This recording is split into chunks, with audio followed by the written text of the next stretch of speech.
Hello friends, mind for you channel में आपका स्वागत है। आज एक नए वीडियो लेके आपके समक्ष उपस्थित हुआ हूँ। माइंस एक्ट माइंस रूल मर्ज वर्सन का एक और नया वीडियो लेके आपके समक्ष उपस्थित हुआ हूँ। आज हम लोग medical examinations of persons employed और to be employed in mines, ये जो चैप्टर है 4A, जो कि माइंस रूल्स का चैप्टर 4A है, उसमें दिए गए medical examinations of persons employed and to be employed in mines, इस बारे में हम लोग को जानकारी मिलती है। तो applicability of this chapter, nothing in this chapter shall apply to persons who are employed purely on temporary basis or casual basis for a continuous period not exceeding 6 months। तो जो भी एम्प्लॉयड है, जो लोग प्योरली टेम्पोररी या casual basis में है, और जो पीरियड जो है टोटल जो जिस दौरान वो एम्प्लॉयड है वो 6 महीना से अधिक अगर नहीं है, तो उस केस में उसके लिए ये वाला जो रूल्स है, ये जो रूल्स बने हुए हैं चैप्टर 4A में, ये उनके लिए लागू नहीं होते। नेक्स्ट है 29B, medical initial and periodical medical examination. प्राथमिक एवं पर्यायक्रमिक मेडिकल एग्जामिनेशन, इनिशियल एवं पीरियडिक मेडिकल एग्जामिनेशन। तो इनिशियल और पीरियडिक मेडिकल एग्जामिनेशन में पहले हम बता देना चाहता हूँ कि इनिशियल होता है जब कोई कंपनी में पहली बार ज्वाइन कर रहा, कोल इंडिया में हो या कोई भी कोल माइनिंग कंपनी में, जहाँ माइंस रूल जिस जगह के लिए इफ़ेक्टिव रहता है, उस जगह में कभी भी कोई भी व्यक्ति अगर ज्वाइन करता है, एम्प्लॉयड होता है, उस केस में प्रारंभिक एक जांच होती है, वो इनिशियल मेडिकल एग्जामिनेशन कहलाता है। और पीरियडिकल मेडिकल एग्जामिनेशन वो है जब वो काम के दौरान,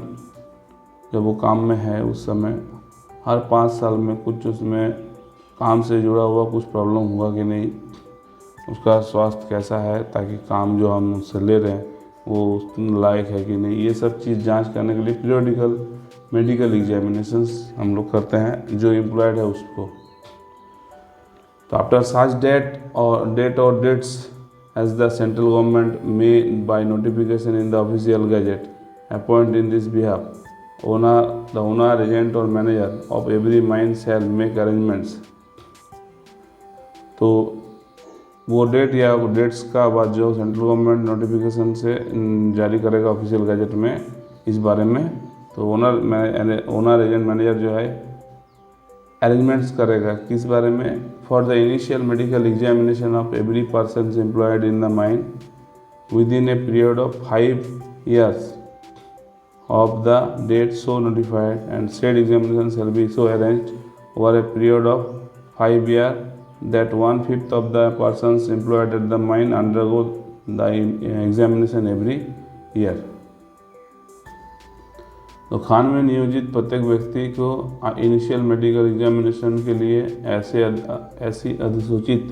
तारीख के 5 साल के अवधि के भीतर और उक्त जांच को 5 साल की अवधि में इस तरह व्यवस्थित किया जाएगा कि खान में नियोजित व्यक्तियों का 5वां हिस्सा हर साल जांच करवाए। जो टोटल नियोजित व्यक्ति है, मैन पावर है, उसका 1/5 जो है हर साल जांच कराए, उसको ऐसा व्यवस्थित करना है। Provided that in case of a mine where a system of carrying out of such medical examination of a comparable standard as determined by the chief inspector is already in existence before the date of aforesaid, a person who has undergone a medical examination under such a system on a date not earlier than 5 years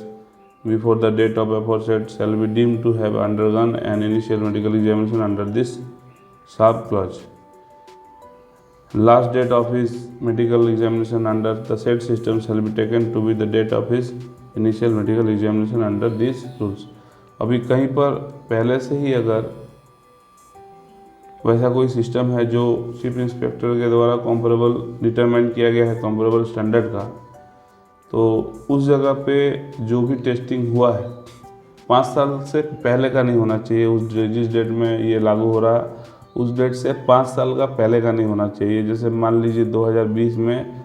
for safe 2020 में अप्रैल महीने में लागू हुआ, तो 2015 का अप्रैल से पहले का अगर तो टेस्टिंग किया है तो उसको हम लोग नहीं मानेंगे। उसका बाद में कोई डेट में अगर टेस्टिंग हुआ है तो हम लोग मान लेंगे कि उसका he has undergone initial medical examination, और वो जो डेट है उसको इनिशियल एग्जामिनेशन का डेट मान लिया जाएगा, last date of his medical examination को। ठीक है, जो इस डेट में वो किया है वहाँ से फिर 5 साल बाद उसको फिर से हम लोग पीरियोडिक मेडिकल एग्जामिनेशन करेंगे। For the initial medical examination every person seeking employment in a mine shall, unless such person has already undergone within the preceding 5 years a medical examination under these rules while in employment at another mine। तो खान में रोजगार चाहने वाले जो प्रत्येक व्यक्ति है उसको प्रारंभिक चिकित्सा जांच के लिए, जब तक कि ऐसे व्यक्ति ने पिछले 5 वर्षों के भीतर इन नियमों के तहत किसी अन्य खान में रोजगार के दौरान चिकित्सा जांच नहीं करवा ली हो, उसको जो है इनिशियल मेडिकल एग्जामिनेशन करवाना पड़ेगा। और for the periodical medical examination thereafter of every person employed in the mine at intervals of not more than 5 years. 5 साल से अधिक बिना 5 साल से पहले उसको हर बार खान में नियोजित प्रत्येक व्यक्ति को आवधिक चिकित्सा के लिए जो 5 साल से अधिक के अंतराल पर नहीं होगा, ऐसा व्यवस्था किया जाएगा। पीरियोडिक मेडिकल एग्जामिनेशन 5 साल से ज़्यादा अवधि का अधिक अंतराल पर नहीं होगा, उससे पहले होगा। Next, provided that for the persons who are engaged in the process of mining, milling of asbestos,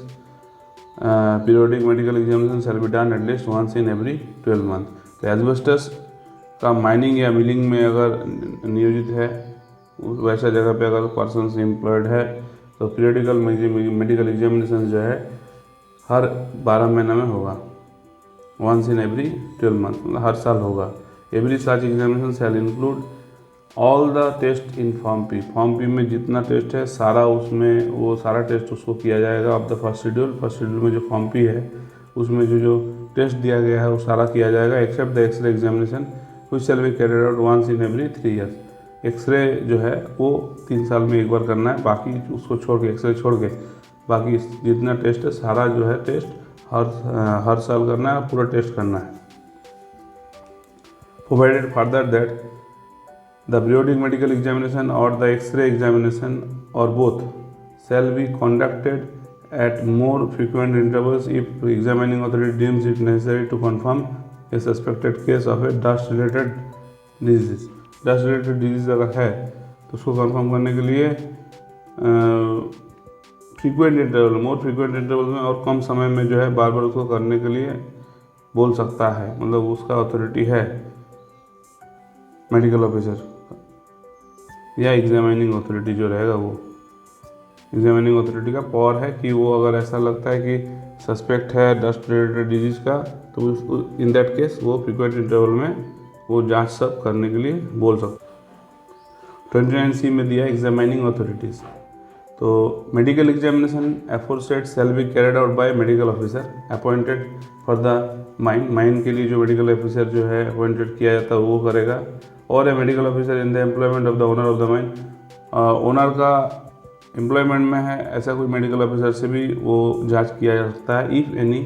और by any medical officer employed in the coal mines welfare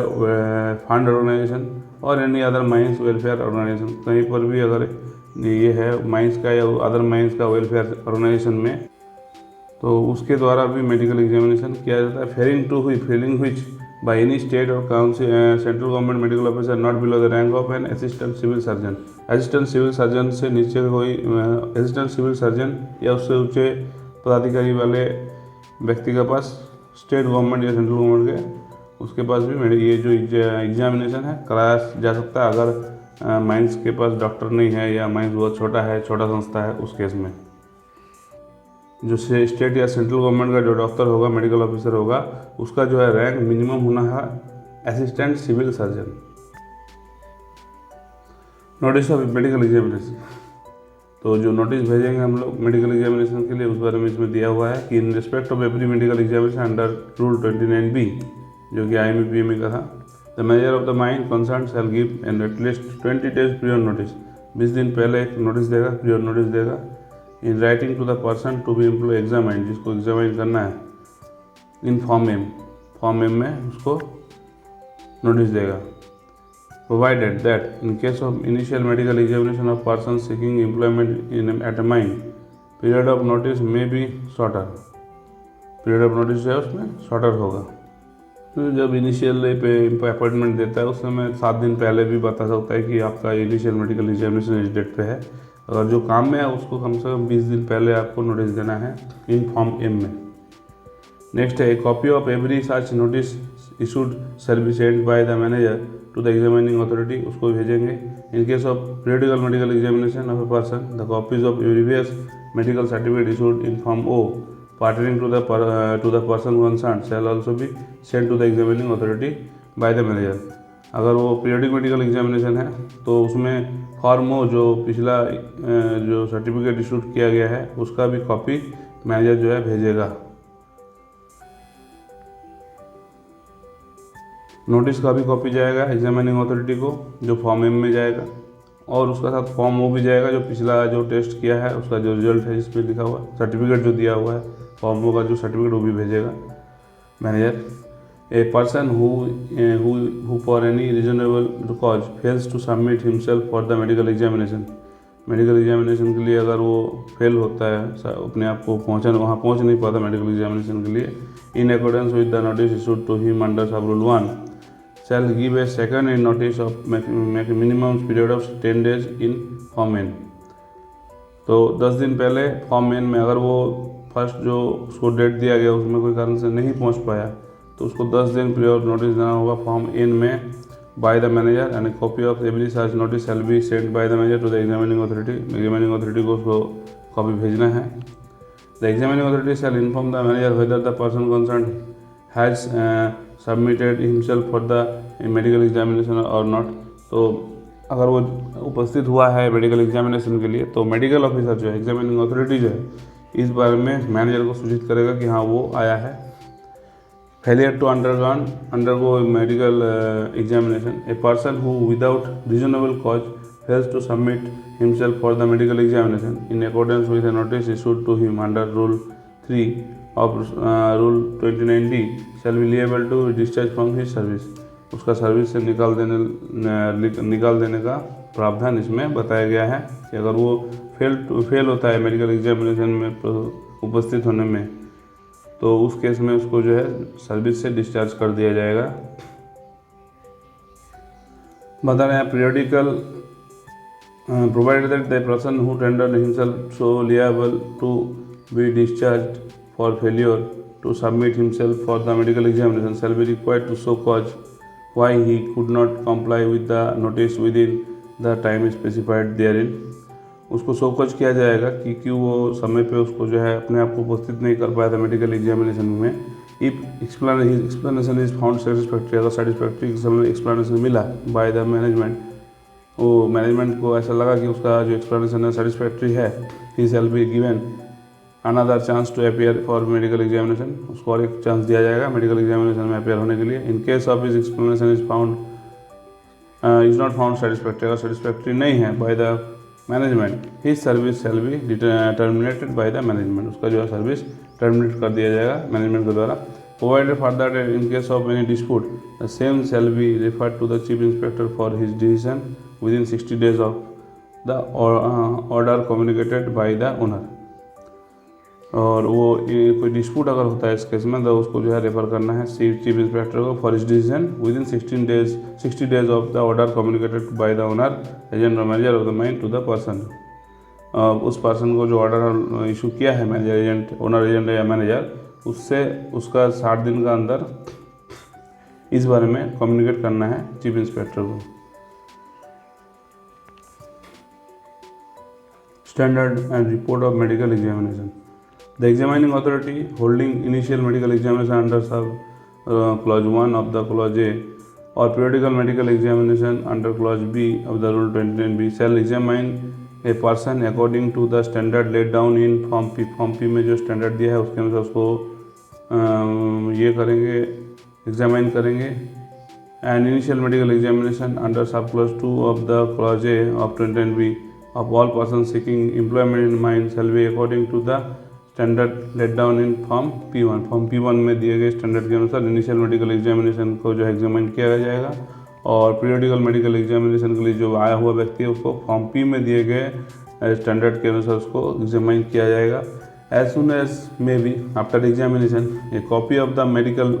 certificate in form O, जो उसका एग्जामिनेशन के बाद form O में medical certificate shall be issued by the examining authority to the person concern by registered post. Registered post में उस person concern को उसका सर्टिफिकेट भेजा जाएगा. Delivered under receipt and another copies sent to manager of the mine concern by the registered post और delivered under receipt.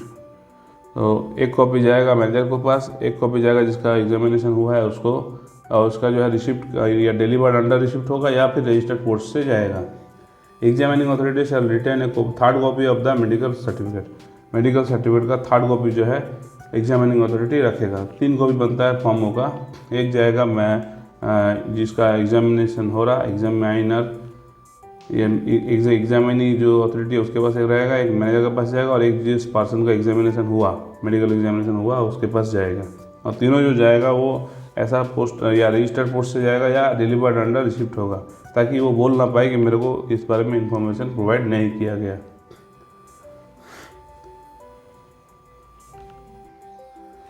In case of a periodical medical examination of person, the examining authority shall also send the copy of previous medical certificates of the persons concerned received in pursuance of sub-rule 1 of the 29D, the manager of the mine concerned. Periodical medical examination के case में पुराना जो records है, पुराना जो previous medical certificate है of the person concern receipt in pursuance of the sub rule 1 जो manager ने भेजा है पुराना जो फॉर्मों को, उसको भी रिटर्न मैनेजर को भेजेगा. Next is 29G retention and transfer of medical certificates. All medical certificate including all medical examination records with medical history and job details to depict the occupational dust exposure profile of persons employed or to be employed in the mine shall be retained in the possession of manager of the mine so long as the person is employed in the mine for a period of 10 years thereafter. 10 साल तक उस data को जो है उसको रखना है, उस रिकॉर्ड्स को अच्छा से अपने पोजीशन मैनेजर अपना पोजीशन में रिटेन करेंगे. वो आइडेंटिटी ऑफ द कैंडिडेट्स, किसका मेडिकल टेस्ट हो रहा है उसको आइडेंटिफिकेशन के लिए every candidate for medical examination under clause A of the 29B shall at the time of examination hand over 3 unmounted photographs passport size of himself to examining authority. An examining authority after satisfying itself for each photograph is likeness of the candidate shall endorse such each of them with the same name and father's name or husband's name of the candidate, and the examining authority shall also record the left hand thumb impression or the signature of the every candidate appearing before it for medical examination on the copies of the medical certificate in form O. Left thumb impression लेगा या signature करवाएगा form में. Medical examination of women. No women shall without her consent be medically examined by a male medical practitioner except in the presence of another women. और एक women का उपस्थिति में ही एक मेल मेडिकल प्रैक्टिशनर उसका एग्जामिनेशन करेगा. अभी कोई अनफिट हो गया तो वो फिर अपील करेगा री एग्जामिनेशन के लिए. Appeal for re examination. Whereas a result of initial medical examination under clause A or periodic medical examination under clause B of the 29B a person has been declared unfit for employment in mines or in particular category of mines or any specified operations in mine, he may within 30 days of receipt of a copy of the certificate referred in clause in sub-rule 2 of 29F file an appeal with the manager of the mine against the declaration aforesaid request for medical re-examination by an appellate medical board constituted under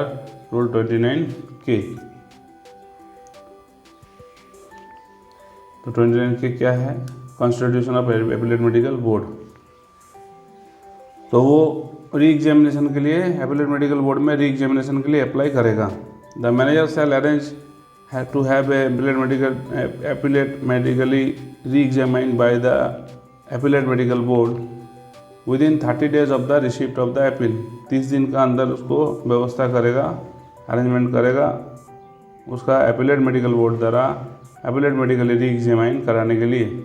and shall give to the applicant 15 days period notice. उस बारे में 15 दिन पहले notice दिया जाएगा। Medical re examination से 15 दिन पहले एपिलेट बोर्ड के द्वारा, मेडिकल बोर्ड के द्वारा जो एपिलेट मेडिकल री एग्जामिनेशन किया जाएगा उसका नोटिस 15 दिन पहले देगा मैनेजर, और वो देगा इन फॉर्म क्यू में। तो जब एपिलेट बोर्ड में री एग्जामिनेशन के लिए जा रहा उसको हम लोग उस समय बोल रहे एपिलेंट। तो एपिलेंट को 15 दिन पहले नोटिस दिया जाएगा मेडिकल री एग्जामिनेशन के द्वारा, री एग्जामिनेशन के लिए by the appellate medical board in form Q. A person who for any reasonable cause fails to submit himself for a medical reexamination in accordance with the notice given to him under clause A shall be given another notice in form R in similar manner। अगर कोई कारण से उपस्थित नहीं हो पाया उस date में तो फॉर्म आर में और एक बार उसको नोटिस भेजा जाएगा। A person who has without reasonable cause fails to submit himself for medical re-examination in accordance with the notice given to him under clause AB shall cease to be in employment at the mine or in particular category of mines or in any specified operation of in mine as the case may be after the expiry of 30 days from the last date notified for his medical re-examination। कोई कारण से दोनों notice में वो पहुंच नहीं पाया medical examination के लिए, इन दैट केस उस काम से उसको सीज किया जाएगा। वो shall cease to be employed, employment के लिए सीज किया, उसका एम्प्लॉयमेंट रोक दिया जाएगा। And in respect of every medical examination, re-examination by the appellate medical board, the appellant shall pay such fees and medical examination shall be conducted in such manner as may be determined by the appellate medical board. In case the medical board finds him fit for the employment in mines, the fees shall be reimbursed in full to the appellant by the owner of the mine where he is employed। तो अगर उस appellate medical board में वो applicant या appellate जो है fit prove होता है तो इन दैट केस वो पूरा जो है फीस है जो टेस्ट एपिलेट मेडिकल बोर्ड किए हैं या उसको लगता है जो कराना है वो उसके अनुसार किया गया है, उसका जो फीस है वो फिट होने के बाद फुल रीइंबर्समेंट होगा और उसको जो है ओनर जो है ऑफ द माइन उसको फुल पेमेंट करेगा एपिलेंट को। अगर वो फिट नहीं होता है, अनफिट होता, इन दैट केस अगर फिट नहीं होता है, in that case appellate will pay the fees. Constitution of Appellate Medical Board। For the purpose of medical re-examination on appeal, the Appellate Medical Board shall consist of the following officers only, namely one duly qualified medical officer in the employment of the Director General of Mine Safety, who shall also act as convener of the board; one medical officer duly qualified in allopathic system of medicine to be nominated by the Chief Inspector in consultant with the welfare organization set up by the central government for the persons employed in the mine; one medical officer duly qualified in allopathic system of medicine employed in the state or central government or a government undertaking and not below the rank of assistant civil surgeon, provided that if a medical officer under clause B or clause C is not available, appellate medical board shall be constituted with 2 persons only। तो एक medical qualified medical officer रहेगा from DGMS जो convener रहेगा board का, और एक medical officer रहेगा जो nominated by the chief inspector chief inspector के द्वारा नॉमिनेटेड रहेगा और वो in consultant with welfare organisation set up by the central government for the persons in the mine, ठीक है। और एक मेडिकल ऑफिसर रहेगा जो क्वालिफाइड इन एलोपैथिक सिस्टम में रहेगा और वो जो है एम्प्लॉयड है स्टेट या सेंट्रल गवर्नमेंट या सेंट्रल गवर्नमेंट अंडरटेकिंग में, not below the rank of assistant civil surgeon. यह हो जाएगा मेडिकल अपीलेट मेडिकल बोर्ड का मेंबर्स का कॉन्स्टिट्यूशन। मतलब ऐसे तीन मेंबर से जो है अपीलेट मेडिकल बोर्ड बनेगा और कोई 2 मेंबर रहने से भी बोर्ड का जो वो है प्रोसीडिंग्स चालू रहेगा, अप्रूव टाइप रहेगा, या मतलब उसका जो भी डिसीजंस रहेगा वो सही माना जाएगा। Medical officer under clause B or clause C is not available. अगर उस केस ऐसा केस होता है तो appellate medical board shall be constituted with 2 persons only, 2 person से भी अपीलेट मेडिकल बोर्ड बनेगा।